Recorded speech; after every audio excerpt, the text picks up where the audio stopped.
Life as We Know It with Tom Walton. Let me begin today by reading a few short paragraphs out of the newspaper. I'm quoting now. Guacamole green waters are stewing in the river and lake as temperatures continue to climb and algae continues to bloom. An algae outbreak started last weekend in the river, mostly from the waters to the east in the lake. Now those waters are slowly working their way toward our town.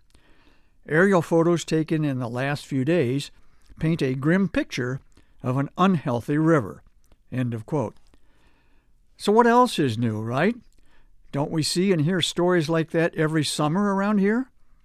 Absolutely. But guess what? The newspaper I'm reading from is the Fort Myers, Florida News Press. The river is the Caloosahatchee. The lake is Okeechobee. Nice to know a city up here in America's Rust Belt has something in common with a community considered a vacation and retirement destination by millions. Last week I told you about the virtues of visiting Florida in the summertime. Yes, there are a few, but I would have to say that an algae-choked river anywhere near Fort Myers is not one of them. It appears that the Caloosahatchee River's problems stem in part from the release of billions of gallons of Okeechobee water. Maybe they should stop doing that. Pictures I saw in the news press during my recent visit to Florida were distressingly familiar. You know the color I'm talking about. It's not really green, it's not really yellow, and it most definitely is not blue. Florida officials were complaining in the article that the public doesn't seem especially concerned and therefore may be unable to make educated decisions about whether it's safe to swim or enjoy other water activities. They predicted that public alarm will ramp up considerably if the algae blooms reach Fort Myers. Well, yeah. Let's hope that the year-round residents who call Fort Myers home do not have to go through the same frightening ordeal we in Toledo did 4 years ago, when algae rendered our water unfit to drink.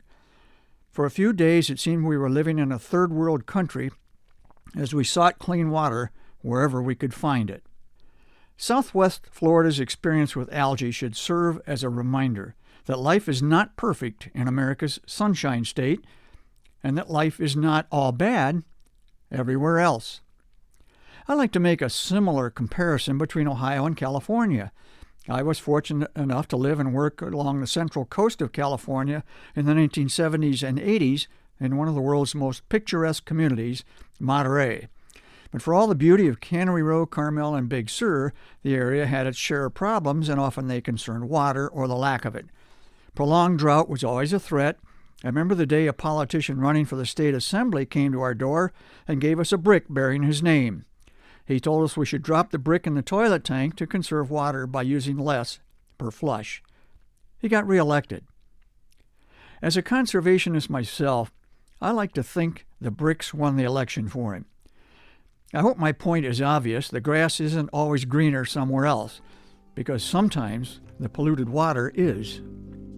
Life as We Know It is written and hosted by Tom Walton and is a production of WGTE Public Media. Life as We Know It with Tom Walton can be heard on WGTE FM 91 every Monday afternoon during All Things Considered at 5:44 p.m. Or hear past episodes at wgte.org/life.